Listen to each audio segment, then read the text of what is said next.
Ciao a tutti e bentornati sul mio canale, oppure benvenuti se questo è il primo video che guardate qui sul mio canale. Come avete capito dal titolo, oggi parliamo di cosa succede durante il giorno di laurea qui in Italia.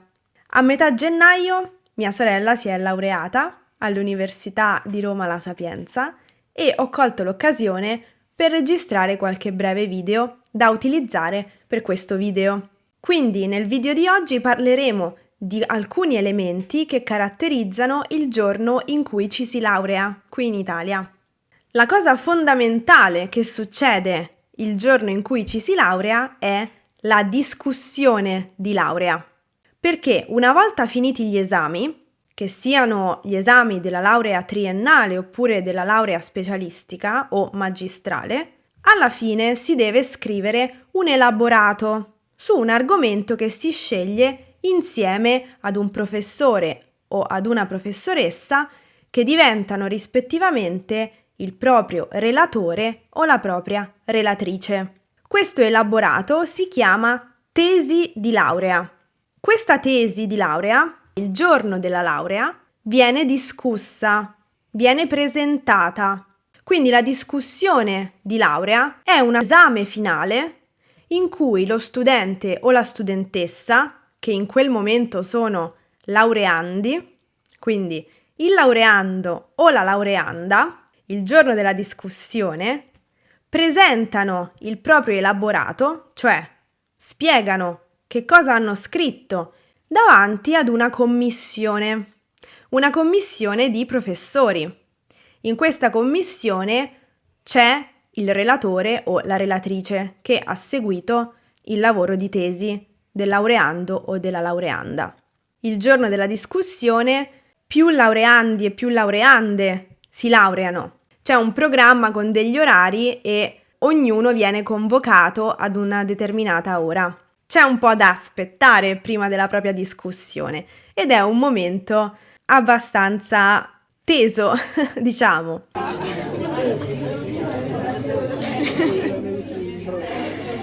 Ansia. Mi sembra di dover fare io la discussione.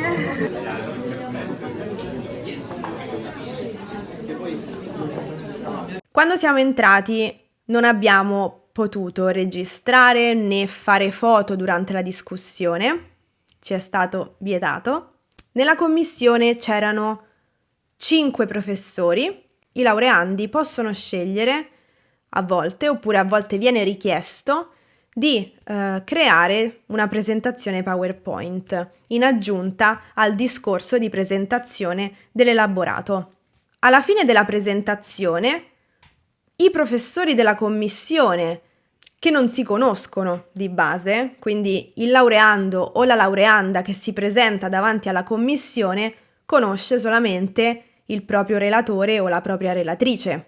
Tutti gli altri professori sono dell'università, certo, ma non necessariamente sono professori noti al laureando o alla laureanda. Questi professori possono scegliere di fare delle domande per saperne di più sulla tesi di laurea. Alla fine della discussione, tutti quelli che sono presenti devono uscire, quindi il laureando o la laureanda, insieme ai propri familiari, agli amici che hanno assistito alla discussione, devono uscire dall'aula e aspettare che la commissione decida il voto da dare. Il voto massimo che si può ottenere alla laurea è 110 e poi la commissione all'unanimità deciderà se accordare anche la lode. Alla tesi di laurea viene assegnato un punteggio e lo studente arriva alla discussione di laurea con un punteggio di partenza e questo punteggio di partenza viene calcolato in base alla media dei voti che sono stati ottenuti durante il percorso di studi. Dopo aver deciso il voto di laurea da dare al laureando o alla laureanda, vengono tutti richiamati nell'aula per la proclamazione. Quindi si rientra nell'aula, la commissione proclama dottore o dottoressa il laureando o la laureanda e poi si riesce e si è laureati. A questo punto si può indossare la corona d'alloro.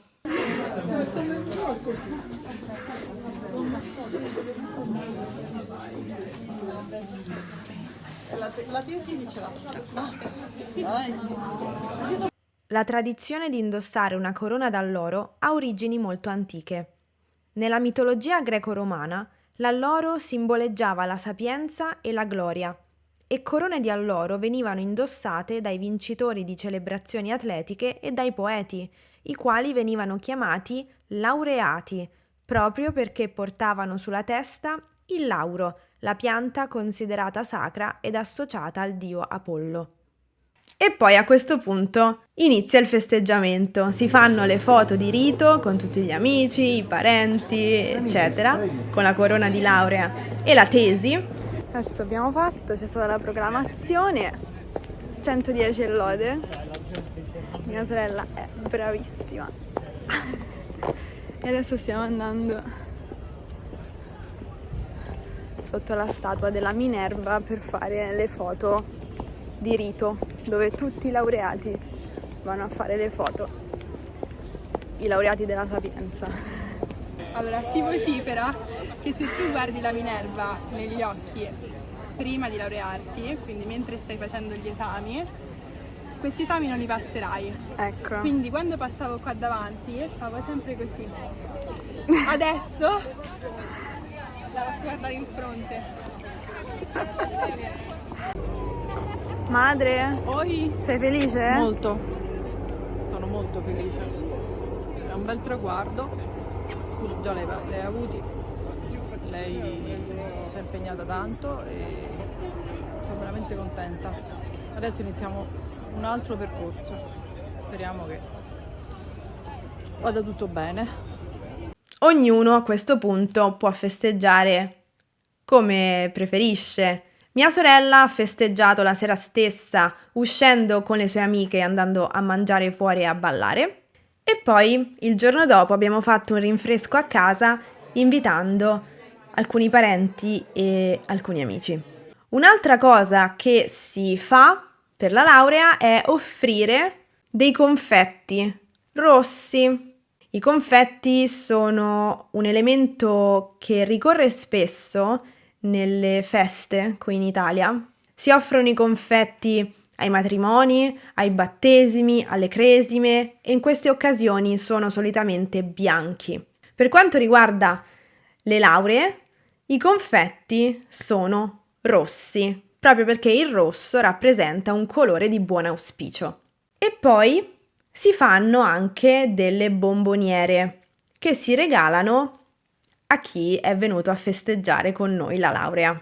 Anche le bomboniere ricorrono in questi eventi, quindi si regalano agli invitati di un matrimonio per ricordare l'evento, ma anche agli invitati di un battesimo, di una cresima e appunto anche di una laurea. E all'interno della bomboniera ci sono i confetti. In alcune città italiane ci sono poi delle tradizioni che riguardano il fare scherzi ai neolaureati. Mi ricordo che per esempio a Trieste gli amici costringevano il laureato o la laureata ad indossare dei vestiti strani e ad andare in giro con quegli stessi vestiti per il centro della città, magari anche cantando delle canzoncine un po' divertenti oppure declamando delle rime un po' scanzonate e ironiche. A Roma non ci sono tradizioni del genere, quindi se c'è qualche italiano o italiana all'ascolto che ha piacere a condividere con noi che cosa si fa nella propria città